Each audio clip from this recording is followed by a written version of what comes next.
Sí, perdón, no había grabado la clase. Ok. En este altar, en el altar que se encuentra en el atrio, es donde se derrama la sangre. Aquí era una ofrenda diaria, diaria, diaria, continua. Incluso hubo momentos en los que se hacía durante el día y durante la noche, a favor de toda la gente que iba a hacer sacrificios. Pero el Yom Kippur, la sangre que se usa en ese día, no se hace derramándola en el altar, ni siquiera tiene que hacerse derramándola, sino que con el dedo se, vamos a decir que se untaba o se ungía el caporet, es decir, la tapa o el propiciatorio del arca del pacto. Entonces, esta parte donde están los querubines, es ahí donde se derramaba la sangre. Pero, perdón, bueno, no se derramaba, se untaba, se hacía una unción de esta parte, y esta parte se llama caporet en hebreo. En español se ha traducido como propiciatorio. Caporet significa cobertura, la cobertura de el arca.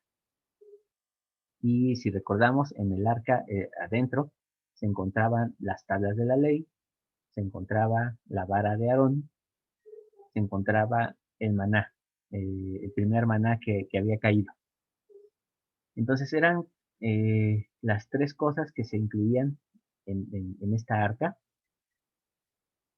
de tal forma que entonces, cuando hablamos de Yom Kippur, no hablamos de derramamiento de sangre, sino hablamos de cómo se usa la sangre.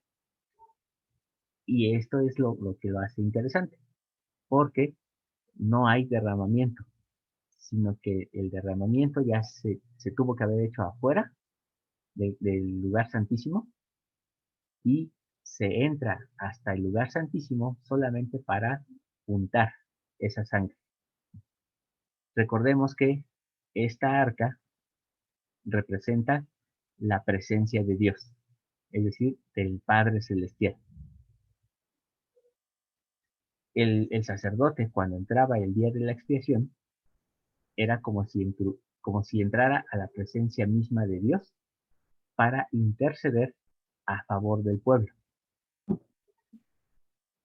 Ahora, vamos a regresar un poquito, solamente para hablar acerca de estas ofrendas. La ofrenda Olá, que se ha traducido como holocausto, y puede ser animal o vegetal. La ofrenda Olá era consumida totalmente en el altar.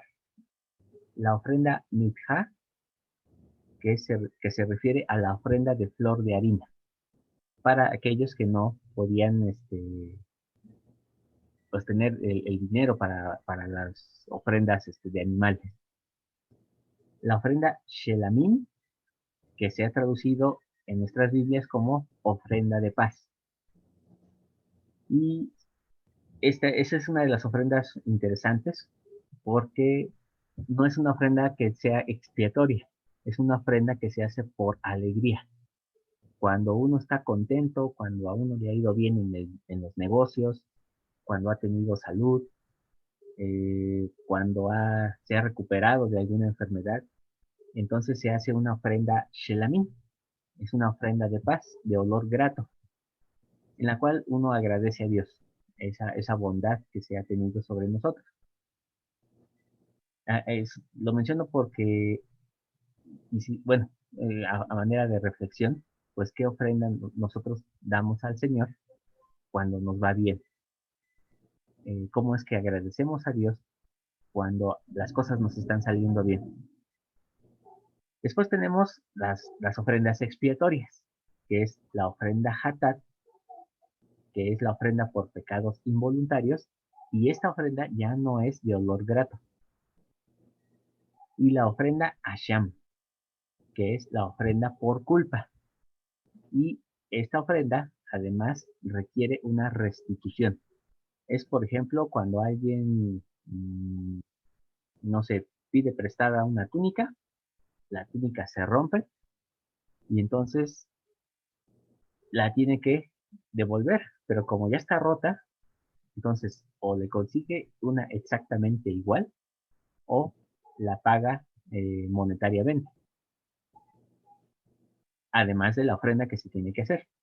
Entonces, esta es la ofrenda Asham y la ofrenda Hatat. Entonces, quisiera que pusiéramos un poquito de énfasis en estas dos últimas por el tema que vamos a ver a continuación. Entonces, la ofrenda Hatat por pecados involuntarios.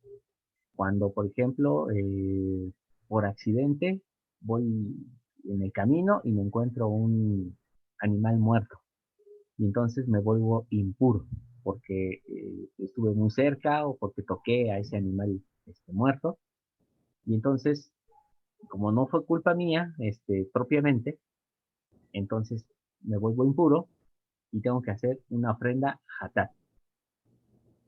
Pero si yo dañé una propiedad que no era mía, entonces es una ofrenda por culpa, una ofrenda asham, y tengo que restituirla.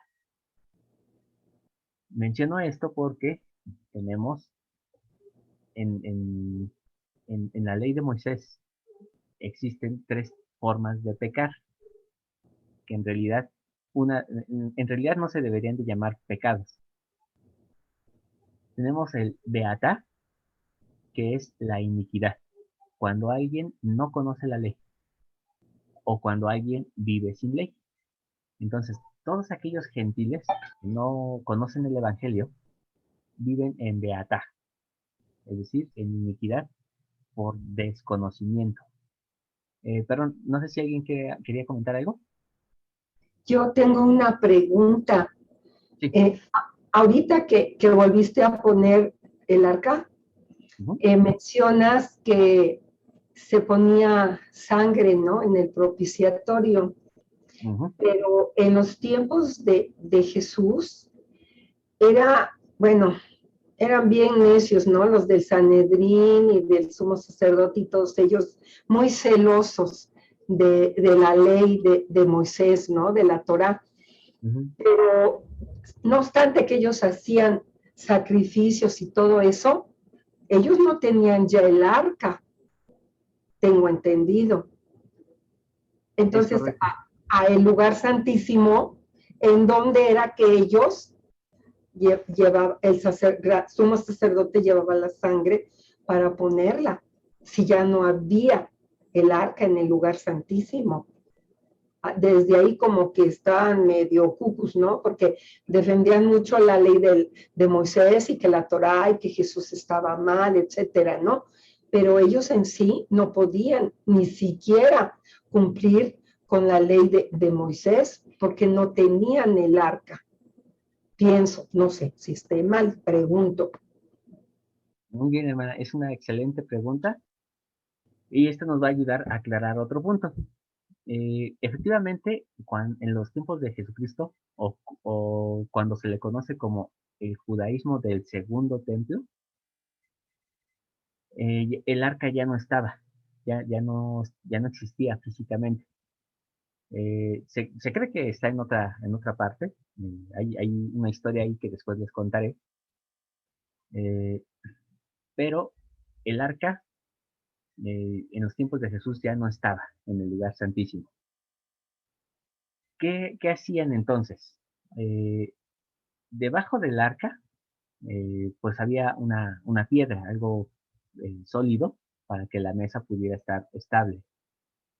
Esto durante los tiempos del tabernáculo. Cuando se construye el templo de Salomón, se construye una base sobre la cual se colocaba esta arca del pacto, la cual pues ya con el templo fijo, con el templo ya de concreto, pues ya no era necesario estarla transportando y entonces tenía un lugar fijo en el templo de Salomón, en el primer templo. Pero tras las guerras, la diáspora, cuando los judíos son llevados y la destrucción del templo, pues esta arca se pierde, deja de estar en el templo. Y entonces cuando se construye el segundo templo, se construye con esa base en la parte de abajo, pero obviamente sin arca.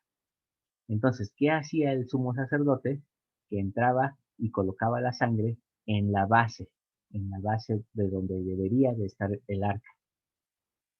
Entonces, era solamente una forma simbólica, pues, de representar la presencia de esta arca. Pero efectivamente, si no estaba el arca, pues ya no estaba la presencia, porque eso era el símbolo. Y de ahí la importancia de las tres cosas que estaban dentro del arca: la ley, la vara de Aarón y el maná, que a su vez representan lo que nosotros llamamos al Padre, al Hijo y al Espíritu Santo. Entonces, si no estaba la presencia de Elohim en el arca, porque ya no estaba el arca, entonces pues era solamente un rito, una parte simbólica. Eh, y esto dio origen al Talmud. Primeramente, sí, hermana Sofía, el arca se pierde. Bueno, más que perdida, eh, digo, a lo mejor voy a hacer un paréntesis solamente para explicar esta historia. Eh, Se cree, Me eh, gustaría, perdón, adelante. sí, me gustaría nada más ahí participar. Sí, Según lo que nos has explicado en muchas clases anteriores, fue la reina de Saba quien se la llevó, ¿no? ajá, esa es una teoría. Debido a que Salomón se quedó enamoradísimo de la reina de Saba.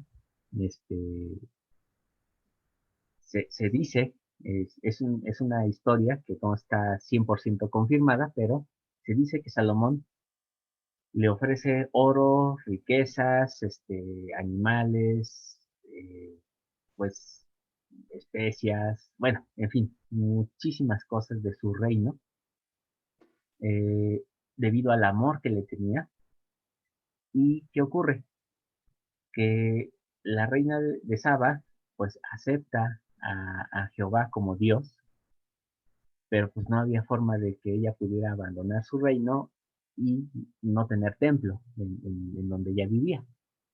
Entonces, como un acto de amor, le otorga el arca del pacto y le dice que bueno, que con esto pues el reino de Dios se va a extender. Eh, Repito que es una historia no confirmada, pero en la actualidad hay un lugar en Etiopía que consideran que es el lugar donde está el arca del pacto. Está prohibido entrar a ese lugar, nadie puede entrar a menos que sean levitas, pero aún así necesitan permisos de prácticamente de toda la comunidad etíope. Etiopía es el segundo lugar, o bueno, durante mucho tiempo fue el segundo lugar con más judíos en el mundo.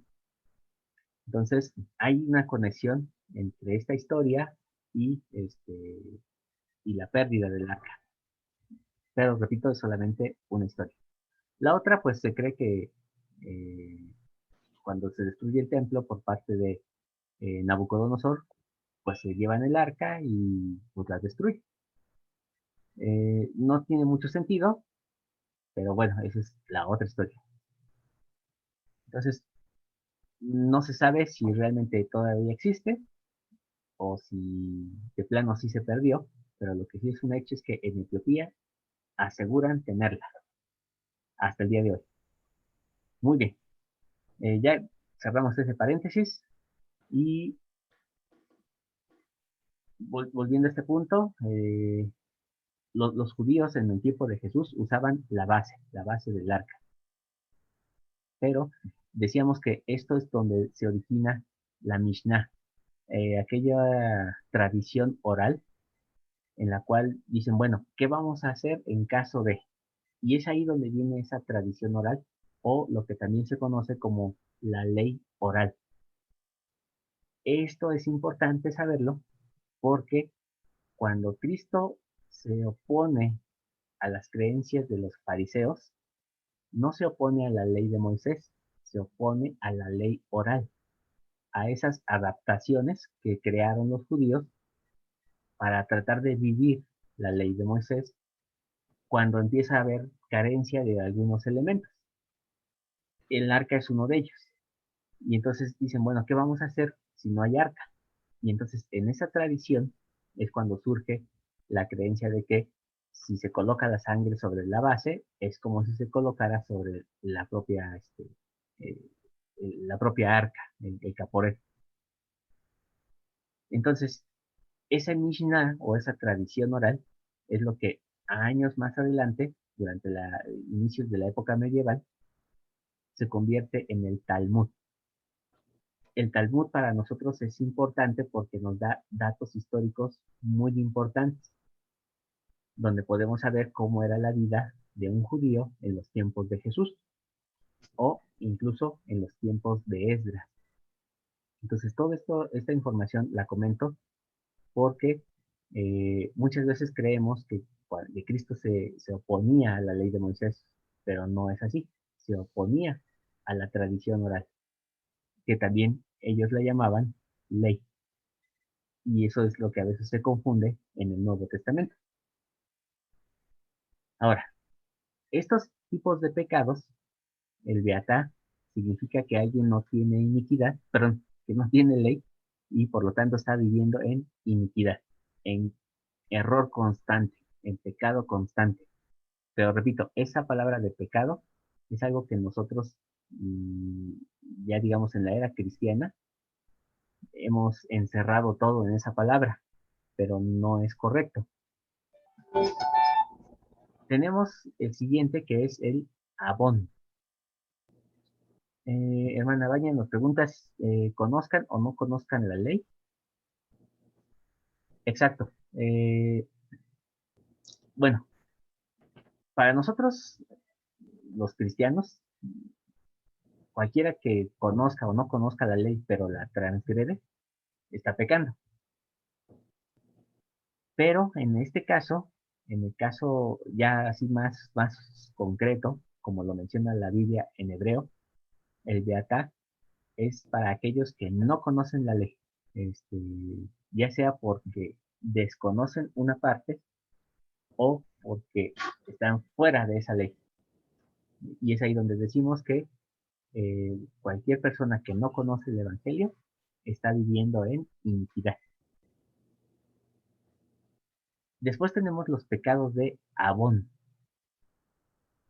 o el pecado Abón, que es el pecado de rebeldía, que tiene que ver con aquellos pecados o vamos a decir errores en los cuales yo mm, daño otra propiedad, daño a mi prójimo de alguna manera y entonces tengo que hacer restitución. Ahí es donde les decía que tiene que ver mucho con las dos últimas ofrendas. La ofrenda Hatat, que es para aquellos que pecan en ignorancia, y la ofrenda Asham, que es para aquellos que eh, lo hacen de forma culposa. Entonces decimos que tenemos este pecado Abón, que es el pecado culposo.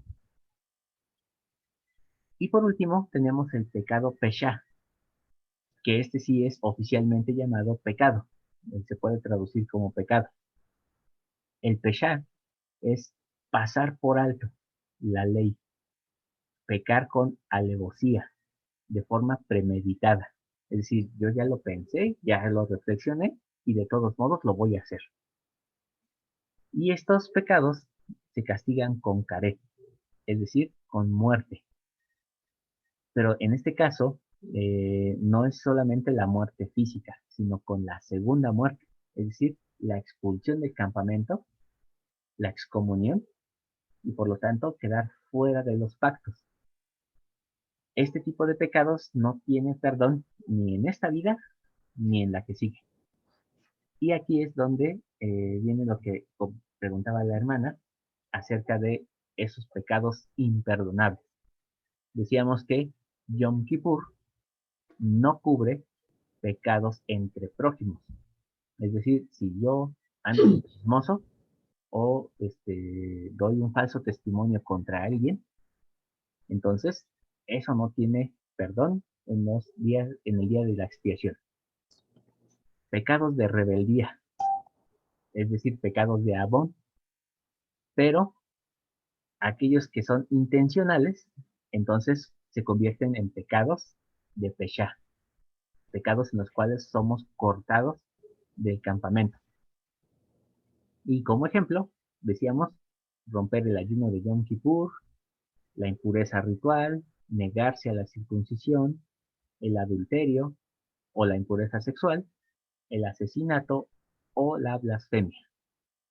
Entonces, estos eran pecados imperdonables, no había forma de expiarlos dentro de la ley de Moisés. Los pecados de Caret dejan al cortado, es decir, al que es excomulgado, fuera del campamento, sin derecho a asociarse con el resto del pueblo, sin derecho a las promesas de los pactos, fuera del tiempo mesiánico, es decir, ni siquiera tienen derecho al milenio. Por lo tanto, no tienen derecho a reposo ni a paz. Y no hay propiciación en la ley de Moisés para expiar los pecados Peshá. Una pregunta, por favor.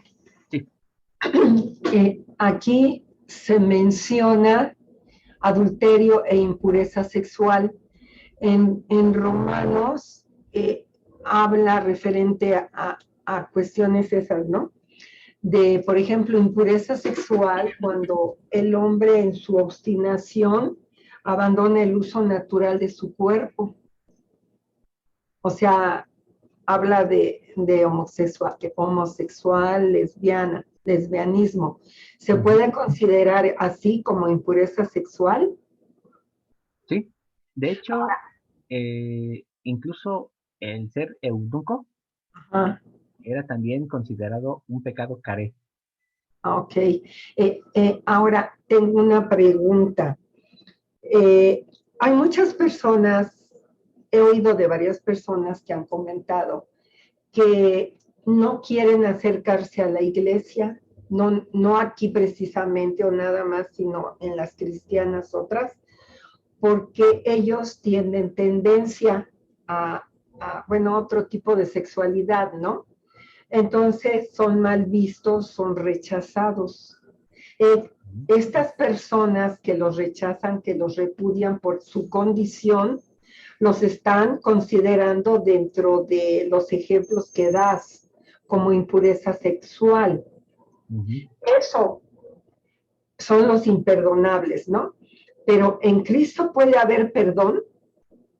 ¿Es que los puede aceptar? Excelente pregunta, hermano. Si ellos tienen deseo de conocen a Jesús y sí les interesa y les duele que murió y lo que le hicieron y están a favor de que él dice, ama a tu prójimo, no robes, no mates, pórtate bien y demás, porque en los 10 mandamientos no menciona el homosexualismo. Pero las personas los toman a mal. Ahora, dice que el Señor ama incondicionalmente al hombre, aborrece al pecado y no hace acepción de personas. Entonces, si el Señor ama al pecador, aborrece el pecado, comprende, porque dice Jesús que debemos amar como Él nos ha amado, ¿sí? Así como dice, el amor es benigno, todo lo sufre, todo lo perdona, etcétera, ¿no? Entonces nosotros así debemos de amar a nuestro prójimo, por decirlo, como Jesús lo ama, sin criticarlo, sin condenarlo, sin estarlo etiquetando ni nada, porque Jesús no pone etiquetas. Entonces, hasta dónde se puede hablar con alguna persona que me pregunte. Yo he llegado a decir, pues tú preséntate en la iglesia, si sientes eso en tu corazón, de que Jesús, etcétera, tú ve, no digas tu condición, ora, habla con Dios y Él te guiará. Si es necesario que lo hables, el Espíritu te va a hacer sentir que debes de hablar con el obispo, por decir algo, ¿no? Porque llegan como visitantes, como investigadores, pero de alguna manera se sienten mal, porque como que su conciencia les dice, pues como que estás mal, como que no tienes que estar ahí. Pero yo pienso que Jesús no lo echaría fuera, lo recibiría. Si le habla la persona a Jesús, pues el Señor permitiría que el Espíritu lo guíe, lo ministre, no sé, ¿no? Hasta que llegue a cambiar, si es que tiene que cambiar. Pero eso a mí me hace mucho ruido, porque hay personas, hombres y mujeres, que viven ese tipo de impureza sexual y se sienten impedidos de buscar a Jesucristo por la etiqueta que traen. Esa es Muy mi buen, pregunta. muy buen caso, hermana, el que ha puesto ahorita en la mesa y ahorita lo vamos a aclarar. Gracias. Hermano Enrique, adelante. Eh, con respecto a la pregunta de la hermana, yo tengo una opinión particular en cuanto a eso. Eh, yo pienso y creo que es como parte de lo que podríamos discutir, que como la hermana lo especificó, el Señor ama al hombre y aborrece el pecado. Yo pienso que las personas con ese tipo de tendencias, como tal, no son pecadores, son hijos de Dios. Y su reto, su desafío en esta vida, como por ejemplo las personas que no ven o las personas que no, o las personas con algún síndrome o demás, yo pienso que estas personas que sienten atracción hacia personas de su mismo sexo es su prueba en esta vida. Tienen que superar esa parte natural y vencerla de tal manera en que no los lleve a cometer pecado, como por ejemplo el adicto al alcohol o el adicto a la pornografía o el adicto, así también ellos tienen que vencer esa debilidad del hombre natural o de la mujer natural a fin de que puedan, este, pues conocer a Dios. Entonces, no es que esté mal que ellos sientan eso, sino que ellos tienen que vencerlo para poder acercar, o más bien evitar realizar ese tipo de prácticas para poder acercarse a Dios. Ese es mi punto personal. No sé si hay alguna otra opinión. Muy bien. Ahorita lo vamos a seguir analizando. Eh, Una, Uriel, un comentario. Ay, ok, está bien, hermana, adelante. nada más, creo que si yo entendí de todo lo que comentaba la hermana era si ese pecado entra en la expiación o no entra. ¿Si era Ajá, eso? así es, así, por ese rumbo va la pregunta. Eh, Uriel, ¿quieres también comentar algo? Sí, sí, no quería extenderme mucho, pero creo que el hermano, em, bueno, Enrique, ajá, Ujú. lo comentó muy bien. A veces como miembros de la iglesia se confunde mucho este tipo de tendencias al pecado. En sí, el pecado es la acción a,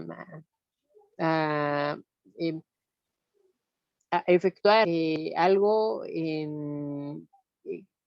respecto a estas tendencias, ¿no? Ajá, El tener tal vez estas inclinaciones por sí mismo no es un pecado, ¿no? Eh, Recuerdo un discurso del presidente, bueno, una entrevista que le hicieron al presidente Ux y al presidente Bernard, si no mal recuerdo, que están, pues, todo este tema.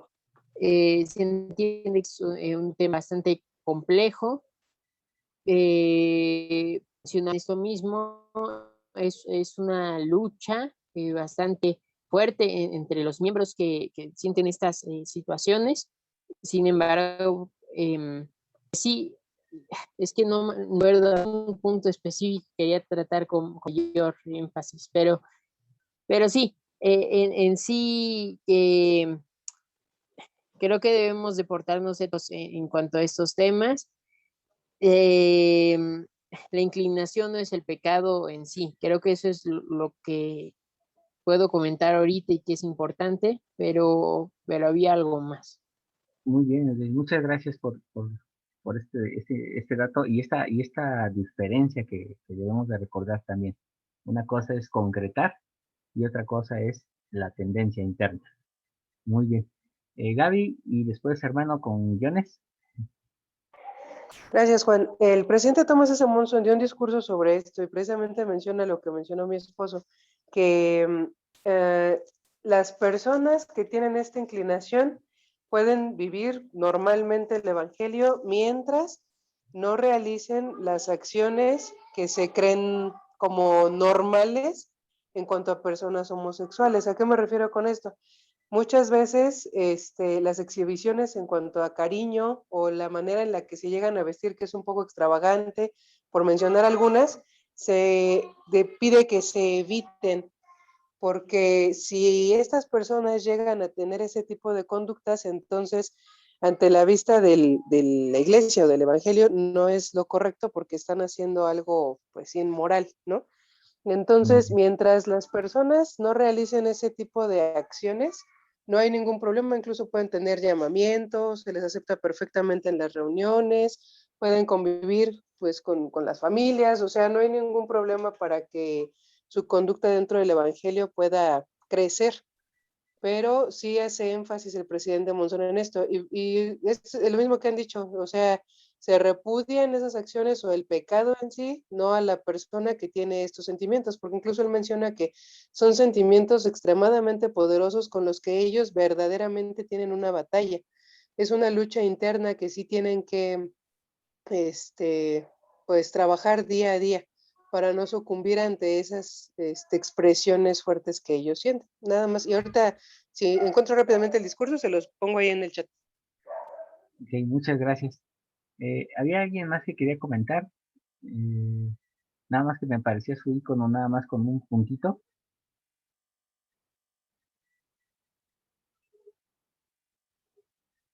Ok, bueno. Aquí hay que separar dos puntos. Uno, con respecto eh, a la condición de si está o no está dentro de la condición de ser expiable, si ese tipo de pecados puede ser expiable. Ahora, eh, para esto hay que entender que el pecado de las relaciones sexuales entre hombres o entre exclusivamente mujeres, es decir, el tener relaciones sexuales con personas del mismo sexo, tiene la misma condición, o sea, es el mismo pecado que un hombre y una mujer cuando tienen relaciones sexuales fuera del matrimonio. Entonces, no hay diferencia entre si son dos hombres o dos mujeres, o un hombre y una mujer. Si no hay matrimonio, están fuera, están en pecado de careta. Ajá. Entonces, aquí el pecado no es si son dos hombres o si son dos mujeres. Bueno, se me está acabando el tiempo, entonces cierro sesión y regresamos solamente para la conclusión, ¿sale?